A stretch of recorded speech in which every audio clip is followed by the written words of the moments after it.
우리 이제 하나님 말씀 보시겠습니다.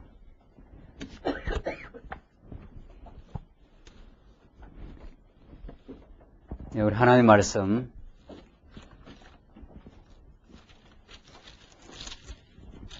역대하 16장 7절 말씀 보시겠습니다.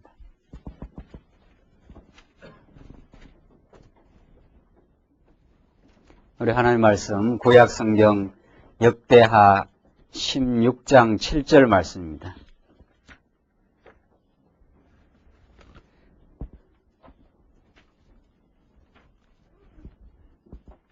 이사야신 줄 알고 봉독 드리겠습니다. 때에 선견자 하나니가 유다왕 아사에게 나와서 이르되 왕이 아람 왕을 의지하고 왕의 하나님 여호와를 의지하지 아니한 고로 아람 왕의 군대가 왕의 손에서 벗어났나이다. 구스 사람과 룹 사람의 군대가 크지 아니하며 말과 병거가 심히 많지 아니하더이까. 그러나 왕이 여호와를 의지한 고로 여호와께서 왕의 손에 붙이셨나이다. 여호와의 눈은 온 땅을 두루 감찰하사 전심으로 자기에게 향하는 자를 위하여 능력을 베푸시나니 이 일은 왕이 망령되이 행하였은즉 이후부터는 왕에게 전쟁이 있으리이다 하며 아사가 노하여 선견자를 옥에 가두었으니 이는 그 말에 크게 노하였음이며 그때의 아사가 또 몇 백성을 학대하였더라. 10절까지 봉독드렸습니다. 우리는 지금 남쪽 유다 나라를 북극 가운데서도 하나님께서 보호해 가시며 보호하심으로 세우신 다윗 왕조가 절대로 끊어지지 아니하고 망하지 아니하고 계승시켜 가신다 하는 놀라운 진리의 말씀을 우리가 지금 확인하고 있습니다.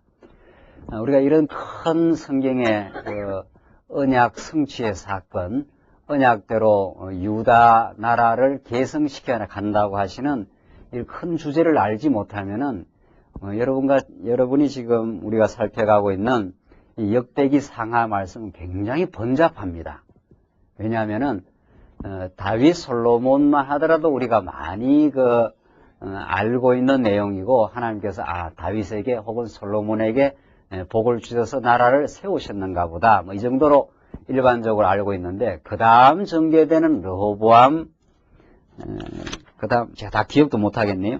르호보암 저기 나와 있습니다. 아비야, 아사, 오늘 우리가 공부하는 여호사밧, 그 다음 요람, 아시야 이 여러 열 왕들이 이제 나타나고 왕들이 때로는 하나님을 의지하기도 하고 때로는 하나님을 불신앙하기도 하는 이런 삶이 계속해서 이제 반복적으로 이어져 나갑니다.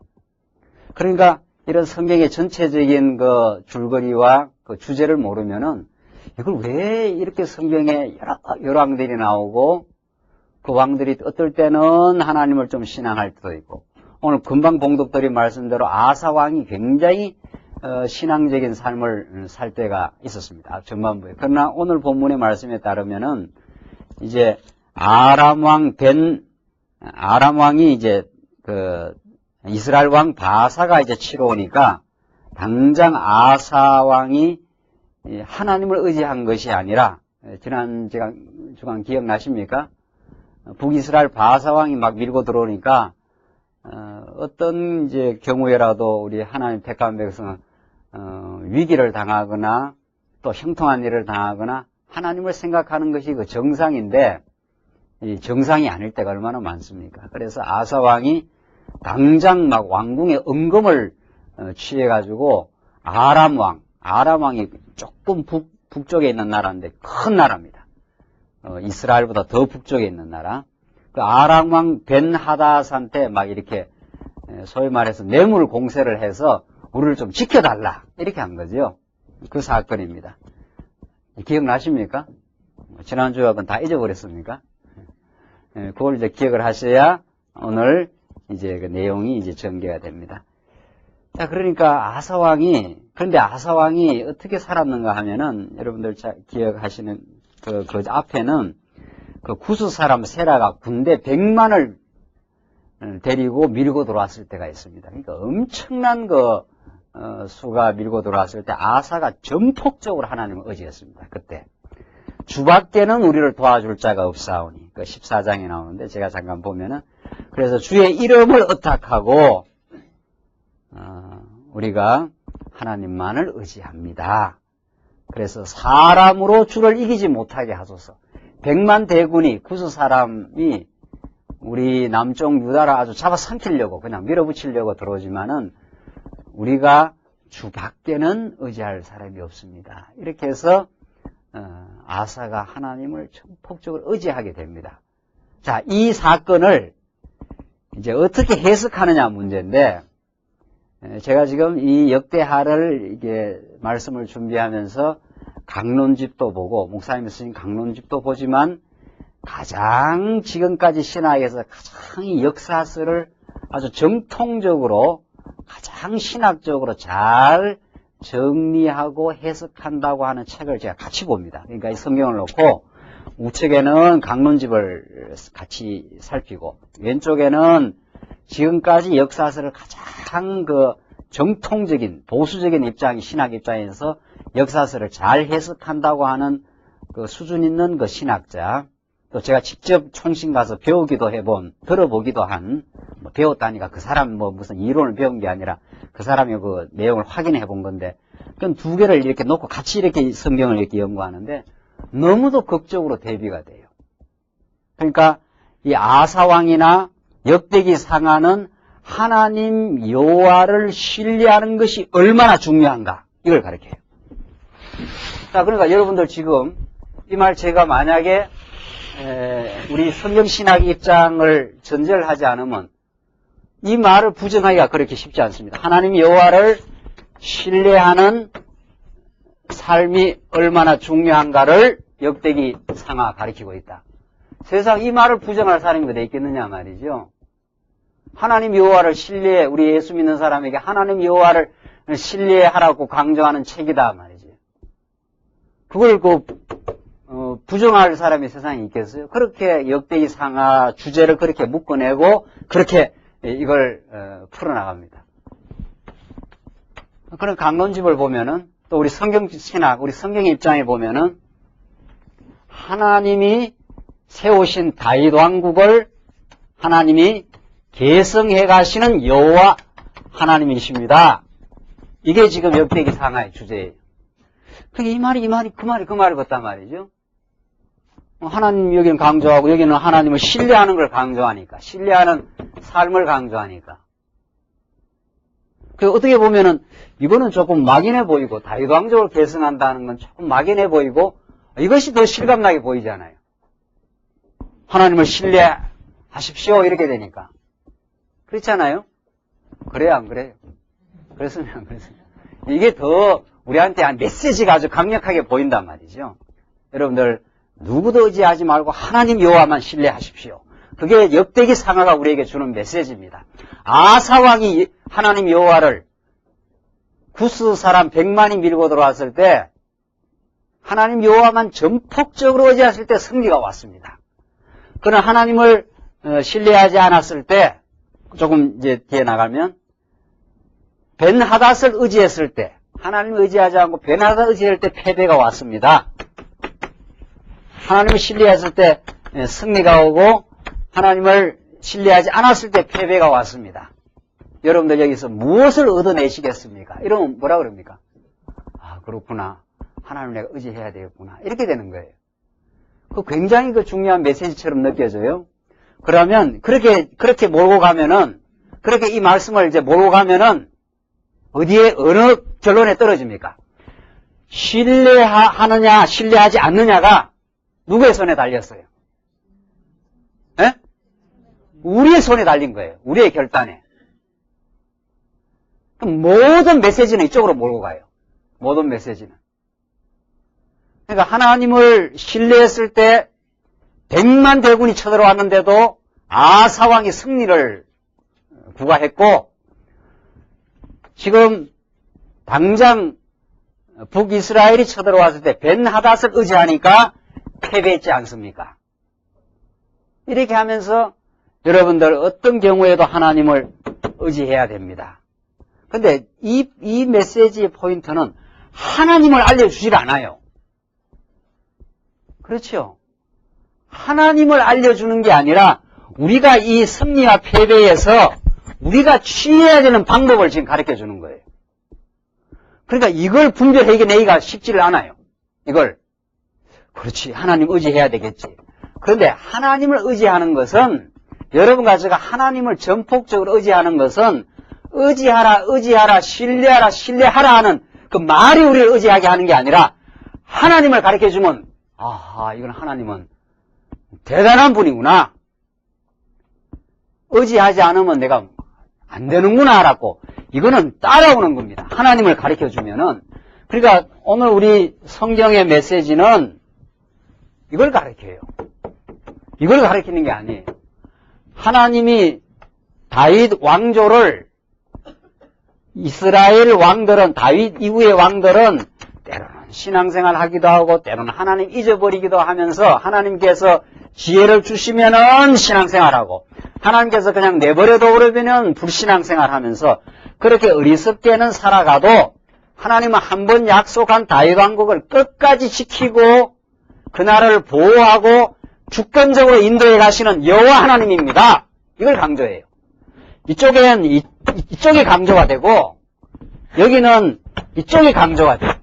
어떤 게 진짜 믿음을 만들어내느냐 이 말이죠.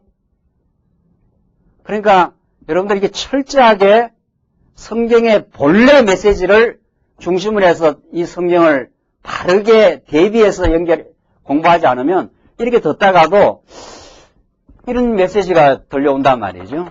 아, 그러면 이게 맞구나. 이렇게도 또 신앙생활 하는 거구나. 이렇게 돼 있습니다. 그래서 여러분들 지금 이렇게 우리가 하나님 중심으로 이 성경을 풀어가는 것이 이게 보통 일이 아니에요. 이 골격을 잡고 이 원칙에 비추어 성경은 어디를 보더라도 하나님을 증거하는 것이라는 그 하나님의 놀라운 능력과 그 사랑을 우리가 확인해 나갈 때라야 진정으로 불신앙하는 우리가 믿음 생활이 되어져 갑니다. 하나님을 알면 믿어져 가요. 어떤 경우에도 우리들은 이렇게 하라고 자꾸 요구를 해서 믿어지는 게 아니라는 거예요. 자, 보십시다. 아사왕 우리 지금 봉독드린 16장 7절 말씀 보십시다. 16장 7절. 지금 아사왕이 벤하닷을 의지해서 지금 어리석게 행동을 했지 않습니까? 그러니까 7절 때 선견자 하나니가 유다왕 아사에게 나와서 이르되 왕이 아람 왕을 의지하고 왕의 하나님 여호와를 의지하지 아니한 거로 아람 왕의 군대가 손에서 벗어났나이다. 자, 이렇게 어리석게 아사 왕이 했을 때 하나님은 누구를 보냅니까? 선지자 하나니를 보내어서 아람 왕의 어리석음을 깨닫도록 하십니다. 아사 왕의 어리석음을. 아사가 스스로가 하나님을 잘 의지하고 안 하고 하는 그런 결단과 그런 지혜가 스스로에게 나오는 게 아니라는 거죠. 하나님이 그냥 아사 왕을 내버려 두면은 아사 왕은 금방 아람 왕이 크게 보여요. 그래서 제가 지난 시간에도 말씀드린 하나님이 크게 보이느냐, 현실이 크게 보이느냐. 그 두 개의 그 가치 판단에 따라서 우리의 마음이 하나님 쪽으로 갈 수도 있고 현실적으로 갈 수가 있는 거예요. 지금 구약 시대로 말하면 하나님 여호와 쪽으로 갈 수도 있고 아람 왕 벤하닷 쪽으로 마음이 움직이기도 합니다. 어느 게 크게 보였습니까? 아사 왕은. 아사 왕은 누가 크게 보였어요? 하나님은 잘 안 보이고 벤하닷이 아람 왕 벤하닷이 크게 보이고 여기 지금 북이스라엘이 이렇게 쳐들어왔지 않았어요? 그러니까 당연히 이 아사 왕에게 지혜가 있었으면 당연히 하나님을 의지하죠. 하나님이 온 우주 만물을 다 지배하고 통치하시는 분이니까. 그리고 하나님의 눈동자는 언제나 여기에 있어요. 남쪽 유다에게. 남쪽 유다가 절대로 망하지 않아요. 그러니까 하나님이 어떠신 분인가를 정확하게 알기만 하면 믿음이 오는데 아사 왕에게 그런 믿음이 생기기도 했고 어떨 때는 하나님이 안 주면 없어요. 그러니까 어느 쪽으로 갑니까? 마음이 이쪽으로 가는 게 아니라 이 벤하다로 하는 하나님이 너무 크게 그렸네요. 하나님은 원래 뭐 크게 어떻게 그릴 수가 없어요. 하나님은 너무 커요. 너무 커서 벤하닷은 하나님이 부리는 한 도구입니다. 벤하닷 왕이 그냥 생긴 게 아니잖아. 하나님이 벤하닷이라는 아람 왕을 그 위에 두게 되면 두고 없어지라 하면 없어지는 거 이게 아무것도 아니에요. 그런데 이 마음이 이쪽으로 가는 게 아니라 이쪽으로 움직이는 거죠. 이쪽을 신뢰하는 거예요. 왜? 왜 그렇습니까? 여기가 커 보이니까. 아람이 나라가 큰 나라예요. 이스라엘보다 나라가 큰 나라입니다. 그러니까 이게 커 보여요. 현실에서. 그러니까 이쪽으로 가서 신뢰를 하는 거예요. 이쪽으로 가면 살겠다 이렇게 되는 거죠. 실상은 하나님이 너무도 크신 분인데 하나님은 너무도 광대해서 비교 대상이 아니에요. 피조물과. 그러니까 하나님을 그만큼 아사가 모르는 거지요. 그래서 여러분과 제가 나중에 호세아서가 보면 하나님 여호와를 알라, 하나님 여호와를 알라, 이 백성이 지식이 없어 많은도다. 그렇게 말해요.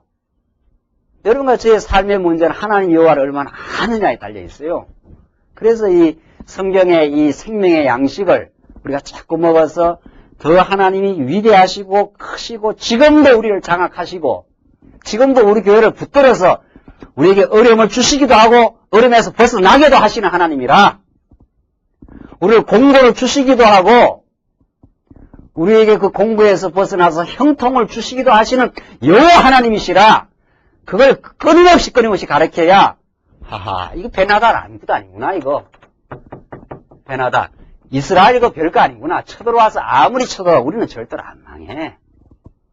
이 믿음은 이 여호와 하나님을 알 때 생겨납니다. 그런데 지금 아사가 그 믿음까지는 안 생겼어요. 그 믿음까지 하나님 키우지 않은 거죠. 그러니까 벤하닷이 너무도 크게 보여요. 아, 저 나라에 가면은 우리가 살겠구나. 이렇게 된 거 아니에요. 그러니까 하나님이 하나니라는 지금 선견자, 이미 선지자예요. 선견자, 성기자, 동일한 맥락을 보내서 이제 드디어 깨닫게 합니다. 깨닫게 하는 내용이 왕이 아람 왕을 의지하고 왕의 하나님 여호와를 의지하지 아니한 고로 아람 왕의 군대가 왕의 손에서 벗어났나이다. 여호와 하나님을 의지하지 않으니까 아람 왕 군대가 이제 제멋대로 할 거라 이 말이죠. 8절 구스 사람과 룹 사람의 군대가 크지 아니하며 말과 병거가 심히 많지 아니하더이까 이 100만 군대가 쳐들어왔던 과거의 역사를 지금 거론을 합니다. 그러나 왕이 여호와를 의지한 고로 여호와께서 왕의 손에 붙이셨나이다. 아무리 많아도 여호와를 의지했기 때문에 여호와께서 왕의 손에 붙여가지고 완전히 후스 사람을 패배시키는 그런 그 대성리를 구했지 않습니까? 지금 그 말이죠. 그 하나니가 이제 그 아사 왕의 그 어리석음을 지금 깨닫게 하는 거죠. 그 이런 표현도 요 문장만 딱 읽으면은 왕이 의지하니까 승리하고 왕이 의지하지 않으니까 패배한다. 모든 역사의 그 물줄기를 인간이 의지하면 승리하고 인간이 의지하지 않으면 패배한다. 이렇게 보이는 거예요. 그렇죠? 이 본문만 읽으면은 그러니까 그렇게 위대한 신학자라는 사람들이 구약 신학자 역사서 전문가라고 하는 외국 가서 막 석사 박사를 다 따고 온 사람들이 그렇게 주석을 하는 거예요. 이런 부분만을 보면은 우리는 지금 이 부분을 보는 게 아니라 하나님이 지금 북국 시대를 지금 끌어가고 있는데 이미 하나님이 아브라함에게 그다음 다윗 왕에게 이 나라가 망하지 아니하고 등불이 꺼지지 않고 영원히 지속되어서 장차 예수 그리스도가 오시는 날까지 하나님이 언약을 지키시는 여호와 하나님이시라는 이런 근본적인 주제를 이 지금 열왕들의 역사를 통해서 가르쳐 주신다고 하는 이런 큰 주제를 가지고 이 본문을 보니까 하나님이 때로는 아사왕을 훈련시키려고 믿음을 주지 않아서 패배도 시키고 또 어떨 때는 하나님께서 지혜를 주셔서 믿음으로 하나님을 의지하게 해서 승리하게도 하시고 그런 빛과 어두움의 과정을 번갈아 하면서도 하나님은 남쪽 유다를 계속 개성시켜 나가시는, 그래서 장차 메시아를 오게 하시는, 그래서 장차 예수 그리스도가 오셔서 영원한 새하늘과 새 땅을 이루어 가시는 여호와 하나님이심을, 그 은혜를 가르쳐 주려고 때로는 실수하는 가운데 두기도 하시고 거기에서 깨닫게도 하시는 하나님 여호와의 은혜를 가르쳐 주는 거죠. 지금 이 본문의 말씀은 그게 중요한 포인트란 말이죠. 우리가 하나님의 은혜를 깨달아야 감사하고 감격하니까. 그런데 이렇게 하면은 내가 어떻게 해야 되겠구나. 내가 자꾸 나오는 거야. 아, 내가 이렇게 잘하면 되고 내가 이렇게 못하면 안 되는구나. 그 신앙의 주체가 자기에게 달려버린 거예요. 이게 조금 빗나가는 게 아니에요. 성경을 하나님 중심으로 해석하지 않으면 조금 빗나가는 게 아니고 어떻게 해요? 완전히 빗나가 버려요. 한쪽은 이쪽으로 가는데 한쪽은 이쪽으로 가고 있어요. 이게 지금 그렇게도 심각한 문제예요. 여러분과 제가 지혜롭게 여기 안 살고 싶은 사람 있습니까? 물어보십시다. 지혜롭게 승리 안 하고 싶은 사람 있습니까? 한번 손 한번 들어보십시다. 우리 삶 속에서 늘상 승리하고 늘상 감사하고 늘상 정말 행복하고 평안하고 기쁘고 즐겁고 그 승리 생활 안 하고 싶은 사람이 있느냐 말이죠. 다 하고 싶지. 그게 우리의 소원이기도 하지요. 그래서 주 예수의 어서 오시옵소라고 우리가 간절히 기도도 하지요. 예수님이 마침내 마지막 날 오셔서 모든 무지경에다가 어둠의 권세를 다 쳐넣어버리고 그때는 다시는 밤도 없는 날, 그때는 슬픔도 없는 날, 승리만 있는 그날이 오시옵소서라고 우리가 그렇게 간절히 기도도 하지요. 그러나 현실은 그렇게만 되는 건 아니잖아요. 어떨 때는 어쩔 수 없이 범죄를 하기도 하고 몸부림을 치기도 하고 괴로워하기도 하고 내 마음으로는 하나님을 섬기고자 하지만 내 마음에 다른 법이 나를 죄악 가운데 끌어가는 것을 보는도다. 오라 나는 공고한 자라. 그런 것을 우리가 경험하기도 하고 그러나 감사하리로다 그러잖아요. 내가 그런 모습이기 때문에 더욱 하나님의 은혜를 깨달을 수가 있고 그래서 더 말씀을 사모하게 되기도 하고 그래서 우리는 실패와 승리가 번갈아서 이루어져요. 그러면서 자라가요. 누군들 승리 안 하고 싶겠느냐 말이죠. 누가 패배를 원하겠느냐 이 말이죠. 그러나 하나님이 아사왕을 지금 믿음을 주셔서 승리하기도 하시고 한 번은 그냥 안 붙들어줘서 그냥 북이스라엘 쾅 쳐들어오게 하고 베네닷을 크게 보이니까 그냥 이쪽으로 가서 좀 어리석게도 하게 해요. 하나님의 주권에 달렸어요. 그래서 우리는 실패하고 나서도 하나님이 안 붙들어 주시면은 우리가 실패할 수밖에 없습니다. 하나님 나를 붙들어 주시옵소서라고 간절히 그래야 기도가 나오는 거 아니에요. 이렇게 되면 기도가 안 나와요. 내가 했다 그런 소리가 나오지. 내가 잘해서 승리했다고 그러고 패배했을 때는 내가 잘해야 되겠다고 생각하는 거지요. 기도가 안 나온다. 이쪽으로 가르쳐야 하나님 앞에 우리가 그냥 끄꾸러지고 하나님 나를 붙들어 주시옵소서. 나는 하나님이 한순간도 붙들지 아니하면은 지혜로울 수 없는 죄인입니다. 이게 지금 우리 성경의 가르침이에요. 달라도 하늘과 끝으로 달라도. 그래서 지금 하나님이 하나니를 보낸 건 놀라운 은혜예요. 하나님이 어리석은 가운데 신사하고 나서는 깨닫게 해요. 선견자를 보내서 깨닫게 해요. 그러니까 이제 깨닫게 하는데 이게 아사는 깨닫지도 또 못합니다. 요때는. 지금 보십시다.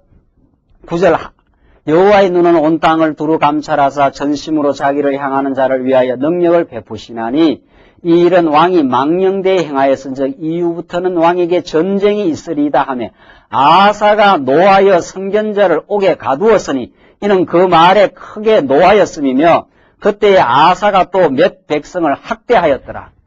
자, 선견자를 보내도 또 못 깨달을 수도 있어요. 이게 반발을 하는 거죠, 반발.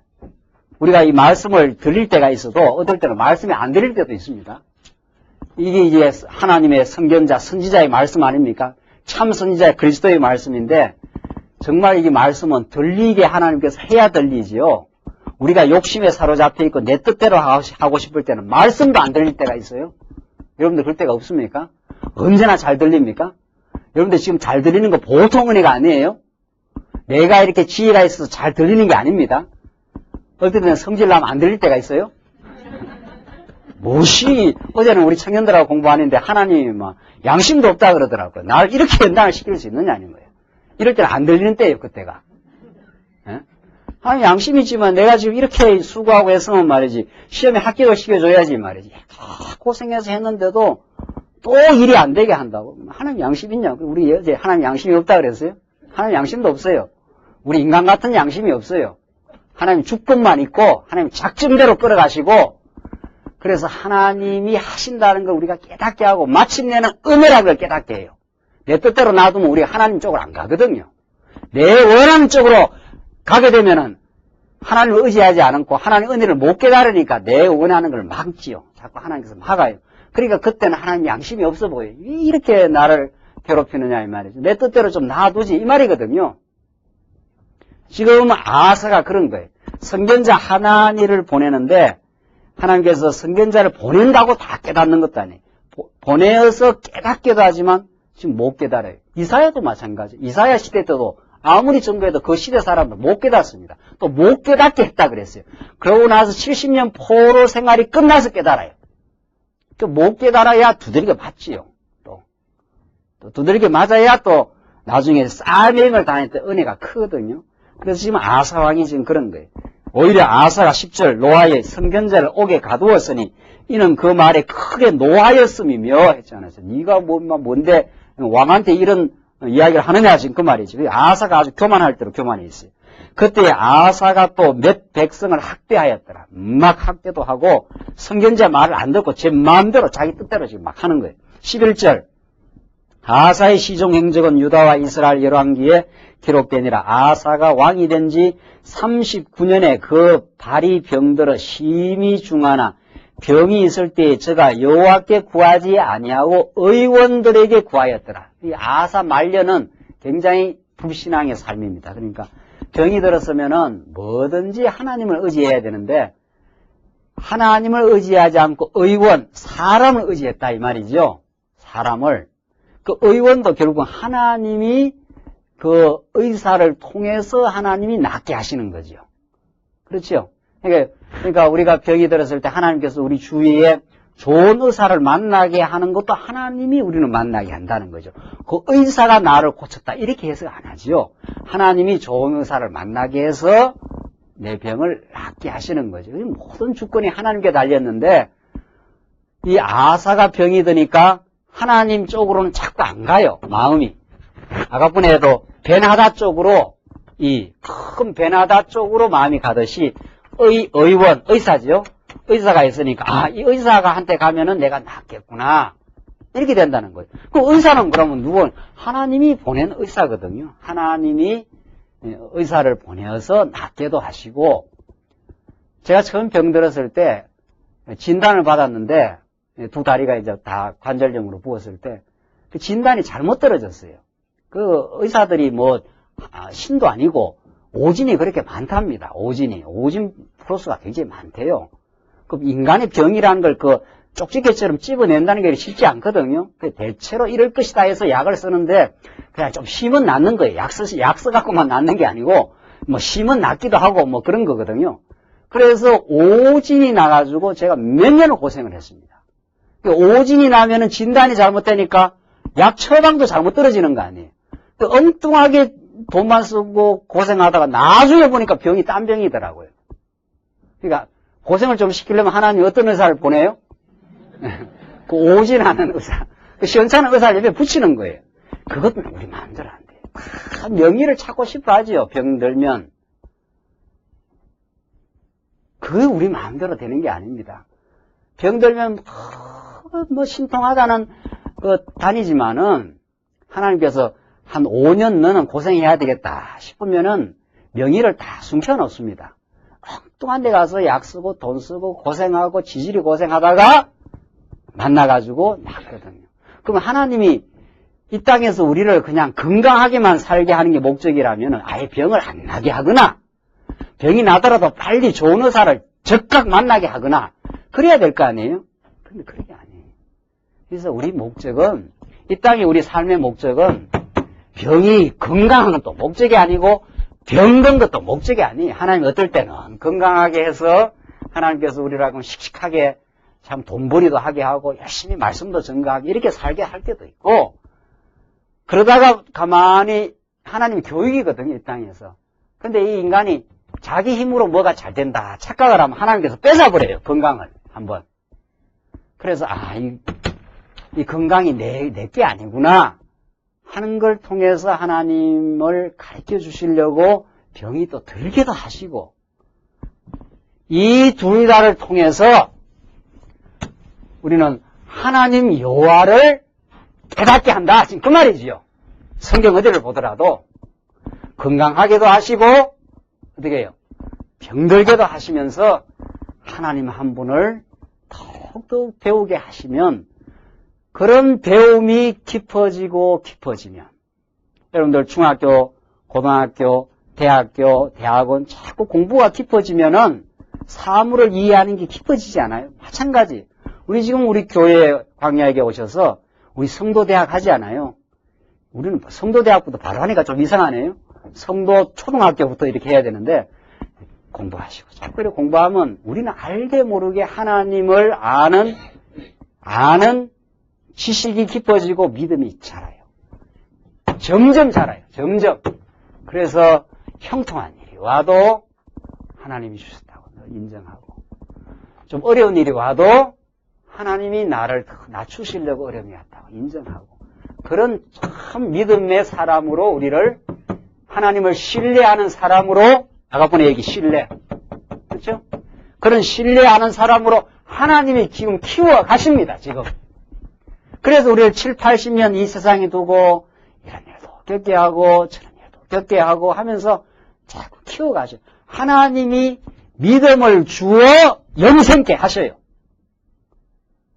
하나님이 이렇게 예수를 보내면 내가 믿는 게 아니에요. 그게 우리 요한복음에도 나오는 메시지예요. 우리 오후 시간에 공부하는 것도. 하나님이 믿음을 줘요. 수가성 여인에게 찾아온 여인에게 예수님이 너 남편이 5 있었느니라 하면서 선지자임을 가르쳐주고 믿음을 줘요. 하나님께서 그 사람에게. 그래서 영생을 얻게 하셔요. 하나님이 하셔요. 하나님은 구원의 밧줄만 내려주고 내가 믿어야 되는 게 아니에요. 내가.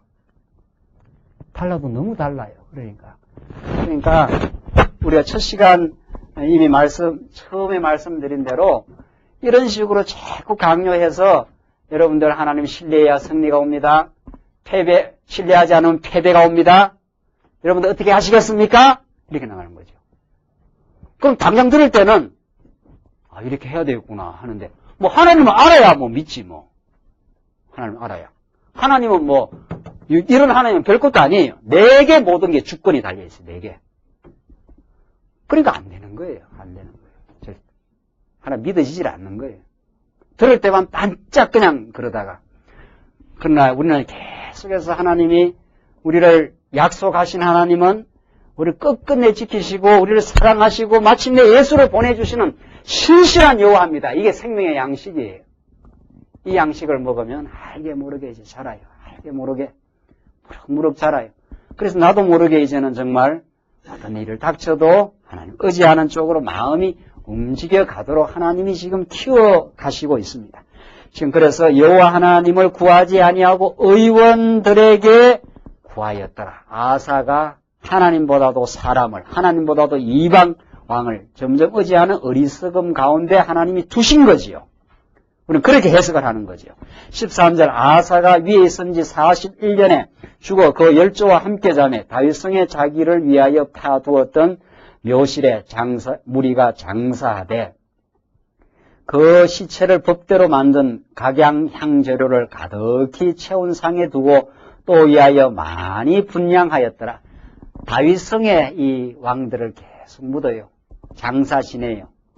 다윗성에다가 이것이 장차 예수 그리스도가 모든 택한 백성의 죄를 걸머지시고 장사된 것에 대한 예표요, 그림자예요. 너무도 중요한 이것도 복음이에요. 예수 그리스도가 십자가에 죽으시고 어떻게 그 다음 어떻게 해요? 사도행전에 사도신경이 어떻게 해요? 장사되고 모든 죄를 다 묻어버리고 부활하신 거예요. 예수님이 하신 일거수일투족이 다 복음이에요, 우리에게는. 그래서 우리가 여러분과 제가 사단 권세가 우리를 죄를 물을 수가 없어요. 실제로는 죄가 많은 자들인데 우리가 예수님이 십자가에 죽으시고 장사되어서 완전히 다 끝장을 내버리고 부활하신 거거든요. 자, 그래서 17장 계속 보시면은 17장은 이제 여호사밧으로 넘어갑니다. 자, 이렇게 해서 아사왕 이후 아사의 아들 여호사밧이 대신하여 왕이 되어 스스로 강하게 하여 이스라엘을 방비하되 나오잖아요. 아사의 뭐가 강조된다고요? 아들이 강조돼야 되죠. 아사의 아들 여호사밧이 하나님이 그 아들에게 왕위를 계승시켜 가셔요. 하나님 살아계신다 이 말이죠. 너무도 신실하시다. 2절 유다 모든 견고한 성읍에 군대를 주둔하고 또 유다 땅과 그 아비 아사의 취한 바 에브라임 성읍들의 영문을 두었더라.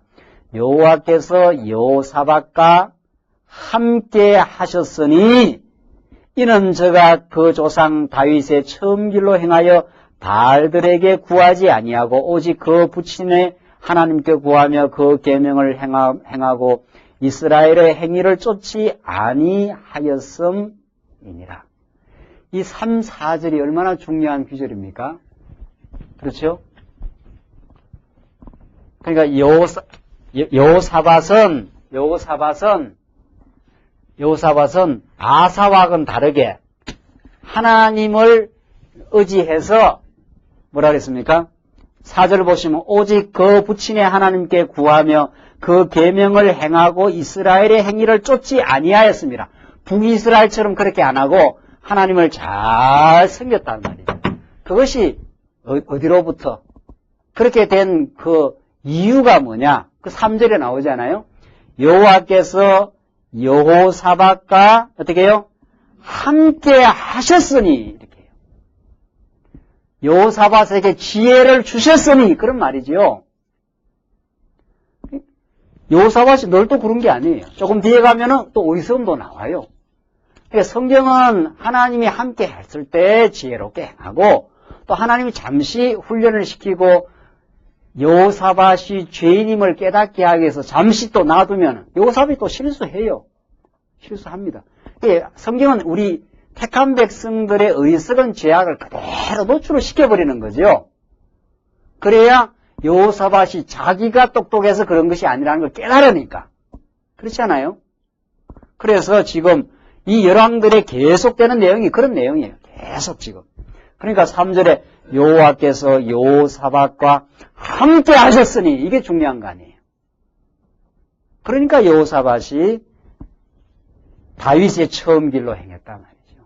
잘 지혜롭게 행했다는 거죠. 근데 여호사밧은 자랑할 게 하나도 없는 거예요. 자랑한다면 누구만 자랑해야 돼요? 하나님만 자랑해야 돼요. 그러나 이렇게 가르치면 좀 뭐 신뢰하는 생활이 있으면 누가 한 거예요? 네? 사람이 한 게 되잖아요. 사람이. 그래서 이 믿음 생활한다 하면서 가장 믿음으로 말미암아 교만해져요. 오히려 세상보다도 더 교만해져. 세상보다. 믿음이 막 최고의 자기 자랑의 근거가 되는 거예요. 이런 어처구니 없는 일이 있나요? 이게 지금 오늘날 강단에서 지금 가르치는 내용이 그렇게 지금 몰아가게. 믿음이라는 것처럼 정말 선물이 없는데 여러분과 제가 어떻게 해서 이 자리에 지금 와 있습니까? 어떻게 해서 이렇게 예수를 믿고 있느냐 이 말이죠. 저는 암만 생각해도 내가 여기서 말씀 전가하고 신앙생활하는 것은 은혜 아니면 설명할 길이 없어요. 설명을 할 길이 없어요. 나는 뭐 예수 믿는 집에서 태어나지도 않았고 아예. 또 학창시절 때는 예수 믿는 사람을 아주 경멸하기도 했고 그런데 뭘 예수를 믿어요, 믿기는. 그런데 뭘 또 예수를 믿는 것뿐만 아니고 말씀을 어떻게 전하느냐 말이죠. 우리에게 주어진 믿음은 은혜가 아니면 설명할 길이 없어요. 여호사밧과 하나님이 함께 해서 여호사밧이 다윗의 길로 행합니다. 하나님이 잠시 떠나가면 여호사밧이 또 실수해요. 그래서 하나님에게 주권이 달려있다는 거예요. 우리의 믿음과 어리석은 생활, 지혜로운 생활과 어리석은 생활은 오늘 본문이 전가하는 대로 여호와께서, 이게 주어예요. 성경은 성경 주어가 하나밖에 없어요. 다른 건 전부 보조 주어, 가주어예요. 성경 주어는 이 여호와 하나님밖에 없어요. 이 주어가 이게 하나밖에 없어요. 주어가 하나님이 베나라도 세우고 이스라엘도 세우고 유다도 세우고 해서 이 와중에 이 지금 남쪽 유다를 끝까지 지켜간다 이 말이거든요. 아무리 이런 강한 대적들이 틈바구니에 있어도 주어가 하나밖에 없어요. 성경은 하나님이 모든 걸 이끌어 가신다 그 말 아닙니까? 그렇게 위대한 분이다 이 말이죠.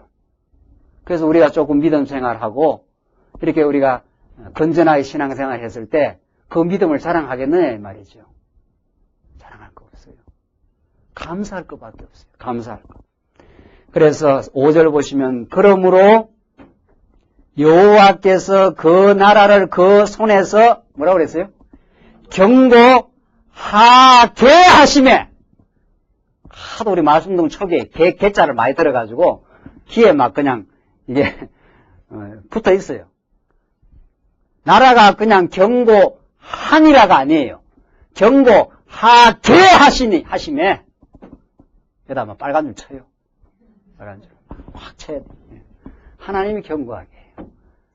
하나님 여러분들 우리들 그냥 무너뜨려 버리려면 한순간이에요. 그냥 한순간. 지금 우리의 건강이 경고한 거, 우리의 가정이 경고한 거, 우리의 광야의 교회가 경고한 거. 아, 김 목사가 말씀 잘 전하니까 경고하다. 천만의 말씀이에요. 우리 장로님들이 교회를 잘 건사하고, 자, 우리 권사님들이 교회를 잘 봉사하니까 집사님들이 수고해서 애써서 정말 피땀 흘려서 교회를 이렇게 잘 건사하니까 광야교회 경고해요. 천만의 말씀이에요. 그건 전부 하나님이 그냥 쓰시는 도구예요. 하나님이 쓰시는 종들 뿐이에요. 하나님이 경고하게 해주셔야 하나님이 이 교회가 경고해져요. 그러니까 이 17장 이 5절에 나오는 말씀은 나타난 현상의 그 배우의 주관자가 누구인가를 너무도 성경에서 명시적으로 이렇게 드러내고 있잖아요. 그러므로 여호와께서 나라를 그 손에서 경고하게 하시매 유다 무리가 여호사밧에게 예물을 드렸으므로 저가 부귀와 영광이 극하였더라. 하나님이 경고하게 만들어주니까 여호사밧에게 막 예물을 드리고 이 나라가 아주 튼튼하고 부귀와 영광이 극한 거예요. 이 구약의 부귀와 영광이 우리 신약시대 때는 신령한 부귀와 영광이에요. 진리의 말씀으로 우리가 깨닫고 마음에 감사하고 마음의 즐거움을 가지고 서로 위로하고 살아가는 교회의 이 영광스러움. 교회는 참 영광스러운 거거든요. 하나님이 사랑하는 백성들을 불러서 그 진리의 말씀 안에서 서로 사랑하며 하나님의 영광을 누리는 곳이니까 그렇게 되어지는 것은 우리 하나님이 우리를 사랑하셔서 우리 광야교회를 경고하게 하시려는 하나님의 은혜입니다. 오늘 그렇게 깨닫는 거죠. 6절 저가 전심으로 여호와의 도를 행하여 산당과 아세라 목상들도 유다에서 제하였더라. 그러니까 경고하게 하나님께서 막 몰아가니까 여호사밧이 전심이 나오잖아요. 마음을 다하여 이런 말이죠. 그러니까 하나님께서 진리를 깨닫게 하면 우리 마음속에 전심이 나와요. 전심은 100% 전부 다 몽땅 드리는 거죠. 우리 하나님의 은혜가 무궁하고 청량할 길이 없기 때문에 그걸 깨달으면은 우리의 마음이 그래 움직이는 게 중요해요. 우리 마음이 진리 앞으로, 마음이 교회 앞으로 움직이는 게 중요해요.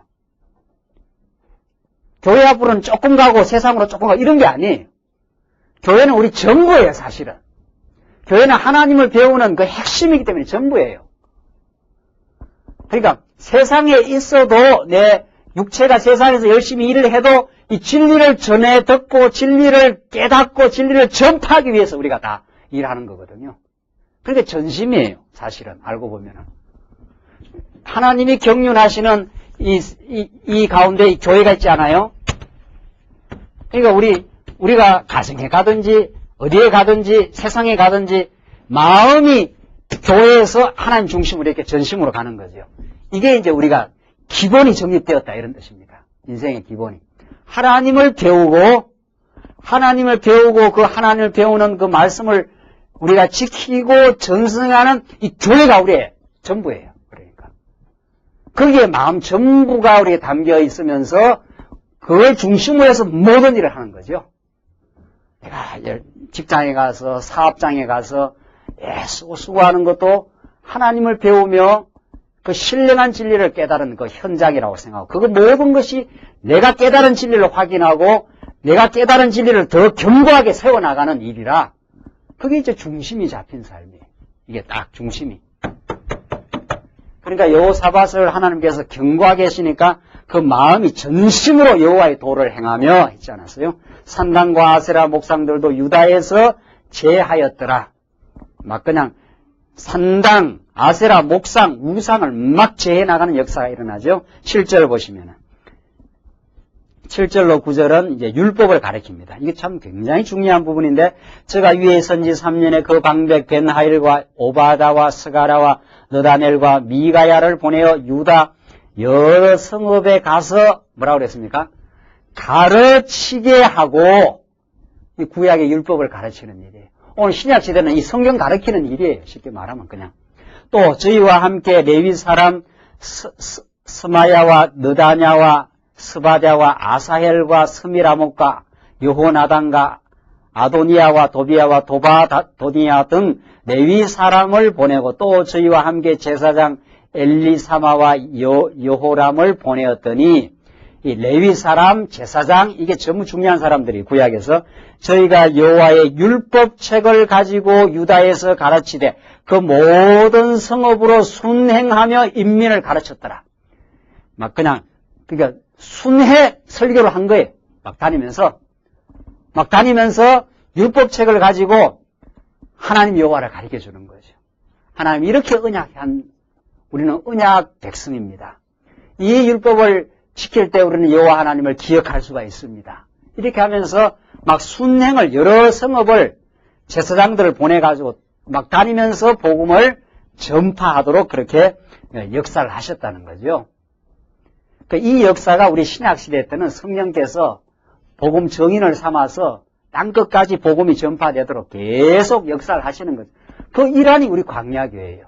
하나님께서 이 말씀을 자꾸 전파하게 해서 성도님들이 말씀을 자꾸 배우면은 믿음이 자라고 점점점 마음의 평안을 누리고 감사하면서 그렇게 살아가도록 하나님이 지금 역사를 하는데 그래서 교회가 세워지는 것, 하나님의 나라가 지금 자꾸 확장되는 역사를 하나님께 일으키시는 거죠. 지금 여호사밧의 이 시대가 그런 시대입니다. 10절 보시면은 계속해서 17장 10절로 19절은 이제 여호와께서 열국에 두려움을 주어서 이제 공을 내게 하는데 10절 보십시다. 여호와께서 유다 사면 열국에 두려움을 주사 여호사밧과 싸우지 못하게 하시매. 이렇게 여호사밧 시대 때 여호와 하나님이 역사하시는 게 아주 너무 강력하게 이렇게 성경에 기록을 해놨어요. 유다 사면 열국에 두려움을 줘버려요. 그래서 여호사밧을 범접을 못하도록 아예 그렇게 만들어버린 거죠. 11절 블레셋 중에서는 여호사밧에게 예물을 드리며 은으로 공을 바쳤고 공물을 막 바치는 거죠. 이렇게 여호사밧 시대는 다윗 시대와 방불할 정도로 아주 견고한 나라가 되었습니다. 아라비아 사람도 짐승 떼고 수양 7,700가 수염소 7,700을 드렸더라. 여호사밧이 점점 강대하여 유다의 견고한 채와 국고성을 건축하고 구약시대 때 성전 건축하거나 성들을 건축하는 역사, 제가 늘 그랬잖아요. 이 세계 역사가 이 건축의 역사예요. 이 땅에 태어난 사람들이 전부 건축을 하고 삽니다. 그 무슨 집을, 무슨 내용을 건축하느냐 이게 문제인데 하나님 여호와께서는 여러분과 저에게는 신령한 성읍, 신령한 성전을 건축하게 해요. 다른 사람들 보죠. 전부 다 건축하고 살아요. 무슨 건축? 일가를 형성해요. 플라톤이나 아리스토텔레스는 다 자기 일가를 형성해요. 철학의 일가를, 그 집을 건축하는 일이에요. 동양의 공자도 마찬가지예요. 그 유교라는 그 일가를 형성해서 유교라는 사상의 집을 건축을 해요. 전부. 그게 사람들의 본성이에요, 이게. 쌓고 싶어 하는 거예요. 성경에는 뭐로 건축해요? 바벨탑으로 건축하지 않아요? 바벨탑으로. 이 탑을 지어서 하늘에 닿게 하자. 그 모든 사람은 건축해요. 그러나 그 건축의 길이 두 길로 갈라져요. 하나는 어리석은 바벨탑을 쌓는 길이 있는가 하면 하나는 신령한 하나님의 교회를, 신령한 하나님의 집을 짓도록 역사하셔요. 그러니까 여러분과 제가 이 얼마나 신령한 복을 받은 사람인지 몰라요. 하나님 여러분과 저를 그냥 내버려뒀으면 지금도 쌓아봐야 무너지는 바벨탑 쌓아요. 그러니까 세상 사람들이 지금 어마어마한 건축도 하고 철학적인 집도 짓고 했지만 그거 다 무너졌어요. 한 번도 지금 영원한 집이 없어요. 모든 철학 사상은 나오면 그 뒤에 제자가 나와서 다 뒤집어 엎어요. 다. 모든 과학 사상은 나오면 그 뒤에 과학자가 또 뒤집어 엎어요. 그렇게 되어 왔어요. 하나도 제대로 된 집이 없는 거예요. 다 폐허가 됐지. 인간이 쌓아놓은 집은. 마침내 예수님이 오셔서 지축을 흔들어버리면은 쌓아놨던 모든 집들은 다 무너져요. 인간이 쌓아온 건축들. 그게 물리적인 건축이든 정신적인 건축이든 다 무너져요. 그러나 하나님이 지으시는 집, 여러분과 저 안에서 하나님이 지금 성령께서 진리 안에 건축하는 이 하나님의 교회는 영원해요. 무너지지 않아요. 이 건축의 역사를 하나님께서 우리로 하여금 하게 하시고 보게 하시고 서로 건축하려면 어떻게 해야 돼요? 건축 자재가 어떻게 해야 돼요? 이 자재가 이렇게 따로따로 떨어져 있으면 이게 안 되잖아요. 그러니까 하나님께서 이렇게 예수 그리스도를 기반으로 해서 집을 짓도록 연결하고 상합해서 이렇게 집이 되어도록 지금 하나님이 성령께서 건축자가 되어서 예수 그리스도를 모퉁이 돌로 해서 지금 건축의 역사를 지금 진행시키고 있어요. 그거 보입니까? 안 보입니까, 지금? 하나도 안 보입니까? 네. 그렇게 하시려고 지금 광야교회에 지금 말씀의 토대를 지금 놓고 있어요.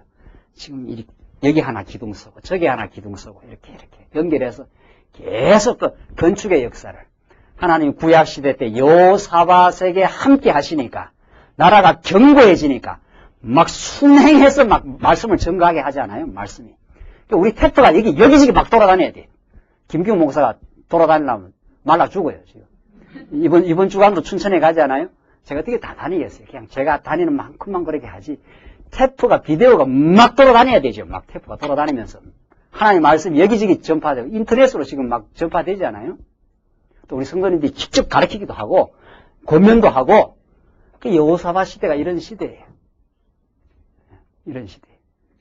이렇게 해서 하나님이 여호사밧 시대에 견고한 체와 국고성을 건축하고 13절 유다 각 성의 역사를 많이 하고 또 예루살렘에 크게 용맹한 군사를 두었으니 성만 지은 게 아니고 뭐를 많이 두어요? 용맹한 군사를 두었지 않았어요. 선한 군사를.